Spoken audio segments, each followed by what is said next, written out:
নমস্কার, আমি স্বপন। নিউজ নয়া ভারতে আপনাদের সকলকে স্বাগত। আজকে আমরা পেয়ে গেছি বিখ্যাত যোগ সাধক, ভারত বিখ্যাত যোগ সাধক স্বামী তন্ত্র দেবানন্দ পুরীকে, স্বামী তন্ত্র দেবানন্দ পুরী মহারাজকে আমাদের নিউজ নয়া ভারতে স্বাগত। নমস্কার। আমরা মহারাজকে প্রণাম জানিয়ে আজকে আমরা যে বিষয়টা জানবো, আজকে যে পশ্চিমবাংলা 2026-এর বিধানসভা নির্বাচন, আর সেই নির্বাচনের প্রাক্কালে পশ্চিমবাংলার যে বর্তমান অবস্থা, সেই বর্তমান অবস্থায় আপনার ঠিক কি মনে হচ্ছে? স্পিরিচুয়ালি আপনি কি কি বুঝতে পারছেন যে পশ্চিমবাংলার পরিস্থিতিটা ঠিক কোন দিকে যাচ্ছে? দেখুন, মানুষের যেমন একটা ভাগ্য আছে, আধ্যাত্মিক পার্সপেক্টিভে, স্পিরিচুয়াল পার্সপেক্টিভে প্রত্যেকটা মানুষের একটা অরা থাকে। হুম, তেমনি দেশেরও একটা অরা থাকে। সমস্ত জীবাত্মা এবং নদী, পাহাড়, গাছ, নির্গুণ বস্তুরও একটা করে আবহ মণ্ডল বা অরা থেকে থাকে। হুম, তো পশ্চিমবঙ্গ রাজ্য হিসেবে এবং ভারত রাষ্ট্র হিসেবে তাদেরও নিজস্ব নিজস্ব অরা আছে। হুম। আমরা সবাই জানি যে সাধু সন্তের দেশ, আত্মত্যাগের দেশ, পরম সহিষ্ণুতা সহনশীলতার দেশ, সর্বধর্ম সমন্বয়বাদের দেশ ভারতবর্ষ। ভারতের যে অরা, সেটার সাথে পশ্চিমবঙ্গের যে বর্তমান পরিস্থিতি, হুম। সেই অরাটা খুব একটা ম্যাচ করছে না। আচ্ছা। এটা ন্যাচারাল, এটা কোনো ব্যক্তি মানুষ, কেউ রাগ করবেন না, কেউ উত্তেজিত হবেন না, কেউ গালিগালাজও করবেন না। বিষয়টা বিজ্ঞান, আধ্যাত্ম একটা বিজ্ঞান। It's called spiritual science. যতজন মনীষী, মহাত্মা, মহাসাধকেরা এই পবিত্র ভারত ভূমিতে জন্মগ্রহণ করেছেন, এটা ঈশ্বর কৃপায় হয়েছে। অন্যান্য দেশেও তো তারা জন্মাতে পারতেন, তারা জন্মগ্রহণ করেননি। সেই রকম আধার তাদের মধ্যে ছিল, সেই গর্ভ ভারতে ছিল। তো সেই জন্যে ভারত, আমার ভারত, অমর ভারত। হুম। এটি চারটিখানি কথা না, এটা বলার জন্য বলা না। তাই ভারতের যে আবহমান কালের ঐতিহ্য, সংস্কৃতি, পরম্পরা, সনাতন সংস্কৃতি, সেটার সাথে বর্তমানে পশ্চিমবঙ্গের যেরকম ভাবনা চিন্তা, রাজনৈতিক কাজকর্ম, আর্থসামাজিক উন্নয়ন, যুব সমাজ, নারী, নারী শক্তি। আমরা তো মা কালীর জায়গায় বসে আছি, কালী ক্ষেত্রে।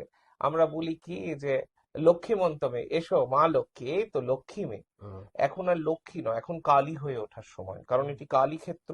সময়টি বড় দ্রুত লয়ের, দ্রুত বেগের, এবং চারিদিকে আপনারা দেখছেন বিভিন্ন রকম ঘটনা ঘটছে, যেটা নারী শক্তির চরম অমর্যাদা। এবং আমরা তো সবাই ভারত মায়ের সন্তান, আমরা যেন মা কালীর সন্তান। হুম। বাংলায় একটা চলতি কথা আছে, মানে দেশ পাড়া গায়ের দিকে, কালীর বেটা। কালীর বেটা। মানে যে সাহস থাকলে, যারা হুম, সাহসী, কালী মানে কোনো নারী টারি নয়।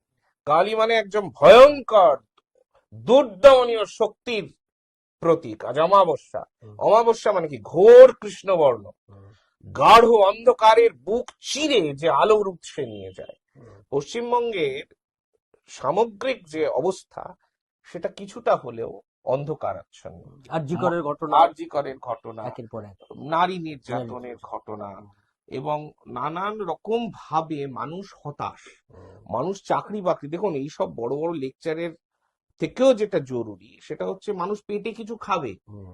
ভগবান শ্রীরামকৃষ্ণ বারবার বলেছেন, খালি পেটে ধর্ম হয় না।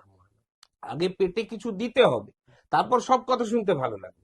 তো পেটে কিছু দিতে গেলে তো কিছু চাকরি বাকরি দরকার, কিছু কলকারখানা দরকার, চাকরিও তো চুরি কিছু হচ্ছে। শিল্প দরকার। হুম, সেটা আনফরচুনেট, কিন্তু মানে দুর্ভাগ্যজনক। কিন্তু সবচেয়ে বড় বিষয় হচ্ছে যে মানুষের মধ্যে আশার কোনো উদ্দীপন দেখা যাচ্ছে না। হুম। এখান থেকে কি মুক্তি পাবে বাংলা? অবশ্যই, এখান অবশ্যই, আচ্ছা। অবশ্যই আমরা আপ আশা আপ করি। আপনি আপনি আধ্যাত্মিকতা তাই বলে, আধ্যাত্মিকতা বলে যে অরা, পশ্চিমবঙ্গের যে অরা, সেটা চেঞ্জেবল, সেটা চেঞ্জ হবেই।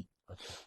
অরাটা চেঞ্জ হলে সমাজটাও আস্তে আস্তে বদলাবে, মানুষের মনে হতাশা থেকে আশার দিকে যাবে। হুম, এবং সামগ্রিকভাবে এটা তো কষ্ট হবে যে আমার একটা ছেলেকে আমি পড়াশোনা শিখিয়েছি, মানুষ করেছি, পয়সা খরচা করেছি, ছেলেটা ফ্যাফা করে রাস্তায় রাস্তায় ঘুরছে, চাকরি বাকরি পাচ্ছে না, লোকের কাছে হাত জোর করে ভিক্ষে চাইছে, একটা চাকরি দিন, চাকরি দিন, চাকরি পাচ্ছে না। হুম, তো তাই জন্য হতাশ।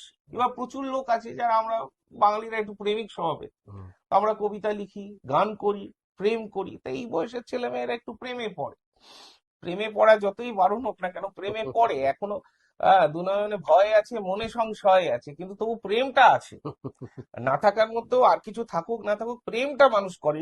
কিছুদিন পরে সরস্বতী পুজো, দেখবেন এখন আর বিয়ে হবে কি হবে না সে পরের কথা, প্রেমটা তো আছে। হুম, এই সাধারণ 4-5 জনের পরিবার, তারা স্বস্তির নিঃশ্বাস নিতে পারছে না, হুম। কষ্ট হচ্ছে তাদের। এবারে যারা পাচ্ছে তারা যা খুশি তাই না করছে। মহারাজ, এই যে আপনি স্বস্তির নিঃশ্বাস নিতে পারছেন এই কথাগুলো যখন বলছেন, আমরা বিভিন্ন জায়গায় দেখছি একটা রাজনৈতিক পরিবর্তন পশ্চিমবাংলার দিকে মানুষ টের পাচ্ছি। আমরা অনেকেই যারা মাটিতে রয়েছি দেখতে পাচ্ছি। আমরা যারা ভবিষ্যৎ বা দ্রষ্টা, যারা যারা ভবিষ্যতের কথা বলছেন, এরকম বহু মানুষ, তারা তাদের মতো করে তাদের জায়গা থেকে বলছেন যে পশ্চিমবাংলায় 2026-এর এই যে সামগ্রিক পরিস্থিতির একটা পরিবর্তন ঘটে যাবে। আপনারও কি সেরকম, আপনারও কি অনুভূতি সেরকম? আপনি তো খুব স্পিরিচুয়ালি অনেক বেশি কানেক্টেড, ফলে আপনি কি সেই আপনার কি, আপনি কি স্পিরিচুয়ালি আপনি কি অনুভব করছেন? দেখুন, আধ্যাত্মিকতা একটা বিজ্ঞান। আধ্যাত্মিক শক্তি সবার মধ্যে নিহিত আছে। হুম, অযথা এটাকে নিয়ে কেউ বিতর্ক করুক, আমি এটা চাই না। আমাদের যদি দেখতে হয় তাহলে পশ্চিমবঙ্গের যিনি প্রশাসক, তিনি মাননীয় মুখ্যমন্ত্রী মমতা বন্দ্যোপাধ্যায়। এখানে শুধুমাত্র মুখ্যমন্ত্রী হিসেবে তাকে দেখলে হবে না, হুম, তিনি একজন জীবাত্মা। হুম, আমরা সবাই জীবাত্মা, তিনিও একজন জীবাত্মা। তিনি অত্যন্ত লড়াকু, পরিশ্রমী একজন মানুষ। তিনি অত্যন্ত সংগ্রামী একটা জীবন যাপন করে এসেছেন দীর্ঘ সময় তার ছাত্রাবস্থা থেকে। আমাকে যদি তাকে কম্বাইন করতে হয়, এই প্রশ্নের যদি উত্তর দিতে হয়, তাহলে মাইনিউট ডিটেইলিং এ চলে যেতে হবে। হুম, সর্বপ্রথম যেতে হবে তার শারীরিক অবস্থা। তার শারীরিক অবস্থা, কিছু টেকনিক্যাল অসুখ কিছু আছে, সেগুলো ক্রনিক, তার অনেক মানে পেইনস আছে, যন্ত্রণা আছে, সেগুলো নিয়েই তিনি দীর্ঘ সময় কাজ করছেন। শারীরিকের পরেই যে জিনিসটা আছে সেটা হচ্ছে মানসিক মানসিক। এবং নার্ভ, সেন্ট্রাল নার্ভাস সিস্টেম, তার একটা ব্যাপার। তো সেটার উপরেও তার প্রচন্ড চাপ পড়ে হুম, এবং দীর্ঘ সময় পড়ে এসেছে। তার ফলেও তিনি কিছুটা হলেও ক্লান্ত। হুম, কিন্তু তার মধ্যে যেটা আমি ভাইব্রেশনে পেয়েছি বা আমার যেটা সাধনে, এবারে এটার আমার সঙ্গে কেউ সহমত হতেও পারেন, হুম, কেউ সহমত নাও হতে পারেন। হুম, তবে দয়া করে কেউ খারাপ কিছু বলবেন না, এটি আধ্যাত্ম বিজ্ঞানের ফসল। এটি কোনো রাজনৈতিক বিষয় নয়, এটা আধ্যাত্ম একটা বিজ্ঞান। হুম, এটা যে কোনো মানুষের ক্ষেত্রে, যে কোনো জীবাত্মার ক্ষেত্রেই এটা প্রযোজ্য। প্রযোজ্য। কেউ এর থেকে আলাদা নয়। হুম, এখানে আমি মাননীয় মুখ্যমন্ত্রী বলে তাকে আমি আলাদা করে দেখছি না, অ্যাজ এ হিউম্যান বিং দেখতে হবে যখন তার সোলকে কানেক্ট করবে। হুম, তো সেখানে দেখা যাচ্ছে যে তার হয়তো নিজেরই একটা শারীরিক, মানসিক এবং বিভিন্ন রকম পরিস্থিতির জন্য তিনি হয়তো নিজেই মন থেকে খুব একটা আগ্রহ প্রকাশ করবেন না। আচ্ছা। এটা আমার, যারা অন্যান্য যারা এই সামাজিক আন্দোলন, রাজনৈতিক আন্দোলন দীর্ঘদিন ধরে করছেন, সেই রকম কিছু মানুষ, তাদের ভাইব্রেশন অত্যন্ত পজিটিভ। আচ্ছা, তাদের সনাতনীরা বিপদের মধ্যে আছেন। দেখুন, আমরা সকলেই জীবাত্মা। হুম, ঈশ্বরের ইচ্ছায় কর্ম। হুম, ঈশ্বর বিদ্বেষ যেখানে থাকবে, ঈশ্বর বিদ্বেষের সবচেয়ে ভয়ঙ্কর রূপটা আমরা দেখেছি সনাতন ধর্মের উপর বিভিন্ন রকম আঘাত আক্রমণ এসেছে, যেটা অমানবিক, লজ্জার।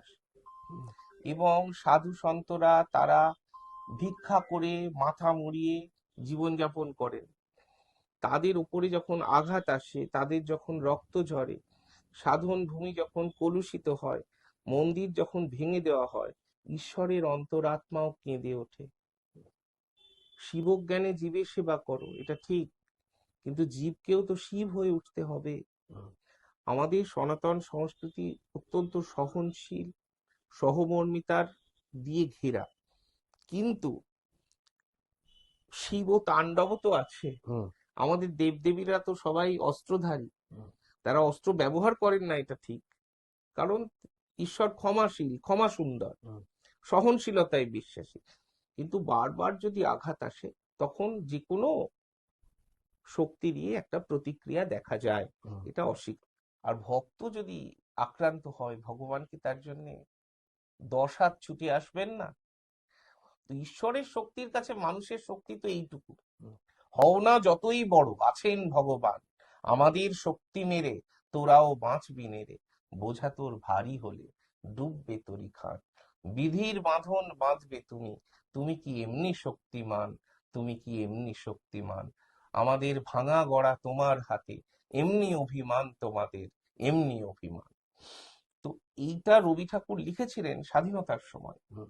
দেশব্রতীদের উদ্দেশ্যে, স্বাধীনতা সংগ্রামীদের উদ্দেশ্যে। তো এখনো আপনি যেটা বলছেন, মানুষের ভেতর থেকে যদি একটা ক্ষোভ, এটা কিন্তু পুঞ্জীভূত হয়েছে, এটা অস্বীকার করা যায় না। এবং সেই ক্ষোভের অনেকে তুল্যমূল্য বিচার করবেন, কেন দেখতে পাচ্ছি না, কেন বহিঃপ্রকাশ হচ্ছে না। বহিঃপ্রকাশ কিন্তু হচ্ছে, আধ্যাত্মিক জগতের সব মানুষই বলবে আমরা কিন্তু একটা অস্থির সময়ের মধ্যে দিয়ে যাচ্ছি। খুব যে সুন্দর একটা স্বাভাবিক সময়ের মধ্যে দিয়ে আমরা চলছি তা কিন্তু নয়। আমাদের মধ্যে কিন্তু একটা অন্তরাত্মায় রক্তক্ষরণ দেখা দিয়েছে, ব্লাড শেড হচ্ছে, একটা টোটাল যাকে বলে প্যারাডাইস লস্ট, সেই রকম পরিস্থিতি যে হবে না সেটাও কিন্তু বলা যাচ্ছে না। কাল রয়েছেন, আমরা বলে থাকি কাল কপাল মহাকাল। মহাকাল নিঃশব্দ, মহাশূন্য রূপে তিনি বিরাজ করছেন, জিরো, ইনফাইনাইট, কিন্তু তিনি আছেন, অস্বীকার করা যায় না। খালি চোখে দেখা না গেলেও শূন্য কি আপনি দেখতে পাচ্ছেন? কোথাও দেখতে পাচ্ছেন না। একটা ছোট বিন্দু পয়েন্ট আপনি করতে পারছেন, ওটা আপনার কল্পনা, কিন্তু এটা কঠিন বাস্তব, very very practical, very very true, যে এই যে হতাশা, এই যে কান্না, বুকের ভেতরে অসহায়ের যে আর্তনাদ, আরতি, সেইটা কিন্তু আকাশে বাতাসে ভারী হয়ে গেছে। ইচ্ছেগুলো তো মানুষের থাকে, সেই ইচ্ছেগুলো যখন স্ট্যাবড হয়ে যায় তখন সেখান থেকে কান্না তৈরি হয়। এই কান্নাটা কোনো বাহ্যিক কান্না নয়, এটাকে বলে স্পিরিচুয়াল ক্রাইম। তার অন্তরাত্মা কাঁদে, সেটা বাহ্যিকভাবে দেখা যায় না। সেই কান্নাটা জমতে জমতে একটা ফ্লাডের সৃষ্টি হয়, বন্যার সৃষ্টি হয়। সেই বন্যা সময়কে আর কন্ট্রোল করতে পারে না। সেই রকম এত মানুষের কান্না, হাহাকার, যন্ত্রণা, আর্তনাদ, সেইটা আকাশ বাতাস ভারী করে তুলেছে। আর সনাতন ধর্ম, সনাতন সংস্কৃতির জন্য সকলের গর্ববোধ করা উচিত। আচ্ছা আমরা ভারত, আচ্ছা, আপনারা এই যে গীতা এত বড় একটা অনুষ্ঠান আমরা দেখলাম ব্রিগেডে, এই ভারতবর্ষে বোধহয় পশ্চিমবাংলায় প্রথমে 1 লক্ষ কণ্ঠ ছিল, এবারে 5 লক্ষ কণ্ঠে বহু মানুষ ব্রিগেডে এলেন। এইটার কি প্রভাব পশ্চিমবাংলার উপর পড়ছে? মানে আপনারা এই অনুষ্ঠানটা করলেন কেন, তার কোনো প্রভাব পড়লো কিনা, কিংবা এর ভবিষ্যৎ এর কি, এই সম্পর্কে যদি আপনি 2-4 কথা বলেন। দেখুন, এটি হচ্ছে গীতা জ্ঞান যজ্ঞ। শ্রীমদ্ ভগবত গীতা শ্রীকৃষ্ণের মুখ নিঃসৃত বাণী। কোথায় তিনি বলছেন, উপদেশ দিচ্ছেন অর্জুনকে, অর্জুন বলছেন যে আমি অস্ত্র ধরবো না। তিনি বলছেন এটা ধর্মযুদ্ধ। সেটা তিনি উপদেশামৃত আকারে তিনি দিচ্ছেন। আমাদের মনের মধ্যে তো কুরুক্ষেত্রের যুদ্ধ সবসময় চলছে। আমরা প্রত্যেকে হতাশ, আমরা কেউ যুদ্ধ করতে চাইছি না, আমরা পালিয়ে যেতে চাইছি রণাঙ্গন থেকে, কুরুক্ষেত্রের ময়দান থেকে, কুরুক্ষেত্রের যুদ্ধক্ষেত্র থেকে আমরা এসকেপিস্টের মতো পালিয়ে যেতে চাইছি। তো সেখানেই মাহাত্ম্য, এই সময়োপযোগী, এবং গীতা তো সকলের পাঠ করা উচিত। গীতা ওই লাল শালুতে মুড়ে ঠাকুরের সিংহাসনে ফুলমালা দিয়ে রাখাটা উচিত নয়। সেটা অবশ্যই যদি রাখেন সেটা পূজ্য, তা পুজোর জন্য যেমন রাখবেন, প্রতিদিন অন্তত হাফ পেজ করে হলেও পড়বেন, 4 লাইন করে হলেও পড়বেন। এটা সকলের জন্য, সারা পৃথিবীর সমস্ত মানুষের জন্য ইট ইজ অ্যাপ্লিকেবল, কারণ এর মধ্যে আছে morality, truth, essence of life. যেমন একটা ইলেকট্রনিক্স জিনিস কিনলে তার ম্যানুয়াল থাকে, এটা হচ্ছে জীবনের ম্যানুয়াল। আর সনাতন ধর্ম, আমরা বলি বটে ধর্ম, হিন্দুইজম কোনো ধর্ম নয়, it is a way of life. এত লিবারাল, এত উদার, সবাই এসেছে লুটপাট করেছে, আমরা সবাইকে বরণ করে নিয়েছি, আমরা তো দিয়েছি। তো এই অন্যান্য যে ধর্ম, সেখানে কিন্তু সেগুলো সব সম্প্রদায়। আসলে এই ভারতে সবাই হিন্দু। এই ভারত সহনশীলতার কথা বলে, মারামারির কথা বলে, সংযমের কথা বলে। বিদেশ পাশ্চাত্যের দিকে যদি আমরা দেখি, একটা ছেলে আর একটা মেয়ে তারা একত্রিত হলো, ওই তাদের মধ্যে যৌনতাটাই আছে, ওই কামবোধটাই আছে। আধ্যাত্ম বলে যেখানে কাম আছে সেখানে প্রেম নেই, আর যেখানে প্রেম আছে সেখানে কাম নেই। প্রেম তো মহত্তম, সবার উপর প্রেম। তো এই যুদ্ধক্ষেত্রের মধ্যে শ্রীকৃষ্ণ যেটি উপদেশ দিচ্ছেন, যে আমি তোমাকে বলছি তুমি গান্ডীব তোলো, এই একটা কথাই ওষুধের মতন, মহৌষধির মতো কাজ করেছে। তো এখন আমাদের সেই মহৌষধির প্রচন্ড প্রয়োজন বেঁচে থাকার স্বার্থে। এখানে শুভ আর অশুভের দ্বন্দ্ব চিরকাল ছিল, আছে, ভবিষ্যতেও থাকবে। অশুভ কোনোদিনই শুভকে ঢেকে দিতে পারে না। কালো মেঘ আসে, সূর্যকে ঢেকে দেয়, তো সূর্যের সঙ্গে কেউ পারে না। আর 26 সালটা তো সূর্যের। 26 সাল সূর্যের, আমরা মহারাজের কাছে নতুন সূর্য, আলো দাও, আলো দাও। নতুন সূর্য আলো দাও আলো দাও, এই প্রার্থনা রয়েছে। আগামী 2026 হচ্ছে সূর্যোদয়ের বছর, এটা মহারাজের কাছ থেকে আমরা জেনে নিলাম। আমরা তার কাছে কৃতজ্ঞ থাকলাম। তিনি আগামী দিনে আমাদের পথ চলা, আমাদের লড়াই, সমস্ত কিছুকে তিনি সামনে রেখে তিনি তার যে যে অনুভূতি, সেই অনুভূতির কথা আমাদের সামনে উপস্থাপিত করলেন চমৎকারভাবে। আশা করি আমার দর্শকদের ভালো লাগলো। আপনাদের কাদের কেমন লাগলো অবশ্যই কমেন্ট বক্সে লিখবেন। আমি মহারাজকে প্রণাম জানিয়ে আমরা আপাতত এখান থেকে বিদায় নিচ্ছি। নমস্কার।